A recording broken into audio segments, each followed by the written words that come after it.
7वां अध्याय ज्ञान विज्ञान योग। श्री कृष्ण अर्जुन से कहते हैं, जो मन को मुझ में स्थिर करके योगाभ्यास करता है वह मुझे पूर्ण रूप से जान लेता है। ऐसा योगी अपूर्व शांति और आनंद को प्राप्त करता है। श्री कृष्ण बताते हैं कि मैं अब तुझे ऐसा ज्ञान दूंगा जिसे जानने के बाद और कुछ जानने की आवश्यकता नहीं रहती। यह केवल सैद्धांतिक ज्ञान ही नहीं बल्कि व्यावहारिक अनुभूति विज्ञान भी है। हजारों मनुष्यों में कोई एक सिद्धि की खोज करता है और उनमें से भी कोई विरला मुझे पूर्णतः जान पाता है। प्रकृति के 8 स्वरूप के बारे में श्री कृष्ण कहते हैं, भौतिक प्रकृति मेरी है और यह 8 भागों में विभाजित है।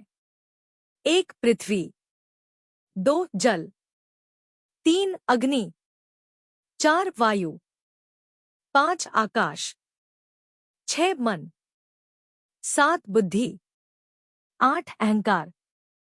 इनसे मिलकर यह जगत बना है। श्री कृष्ण कहते हैं, इनसे अलग मेरी परा प्रकृति भी है जो जीवात्मा रूप है। जीव ही इस सृष्टि को धारण करता है और कर्म करता है। सारी सृष्टि मुझे ही आश्रित है। मैं ही उत्पत्ति, स्थिति और लय का कारण हूँ। श्री कृष्ण कहते हैं, हे अर्जुन, मुझसे बढ़कर और कुछ नहीं है। जैसे मोती धागे में पिरोए रहते हैं वैसे ही यह संपूर्ण जगत मुझ में स्थित है। दिव्य स्वरूप के बारे में बताते हुए श्री कृष्ण कहते हैं, मैं ही जल में रस, सूर्य चंद्र का प्रकाश, वेदों में कार, आकाश में ध्वनि, पुरुषों में पुरुषत्व। श्री कृष्ण कहते हैं, मैं ही जीवन का बीज हूँ, अग्नि का तेज हूँ, तपस्वियों का तप हूँ और सभी गुणों में संतुलन भी मैं ही हूँ। श्री कृष्ण आगे कहते हैं, संसार 3 गुणों से चल रहा है, सत्व, रज, तम। इन तीनों गुणों से ही माया उत्पन्न होती है।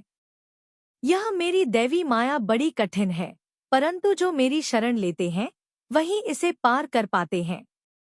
कुछ लोग मुझे नहीं जानते और अन्य देवताओं की पूजा में लग जाते हैं।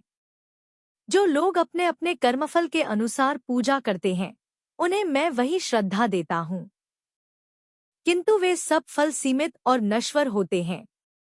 भक्ति योग का महत्व समझाते हुए श्री कृष्ण कहते हैं, जो मुझे ही जानकर मेरे स्वरूप का भजन करते हैं वे ही वास्तव में ज्ञानवान हैं और वे मेरे अत्यंत प्रिय भक्त होते हैं। इसके अतिरिक्त कई जन्मों के बाद कोई महात्मा मुझे सब कुछ मानकर शरण लेता है और कहता है, वासुदेवः सर्वम, सब कुछ वासुदेव ही है।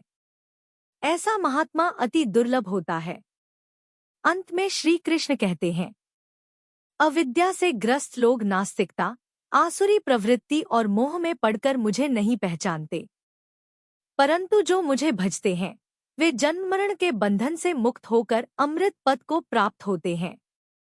सार, इस अध्याय में श्री कृष्ण बताते हैं कि सच्चा ज्ञान केवल सैद्धांतिक नहीं बल्कि आत्मानुभव है।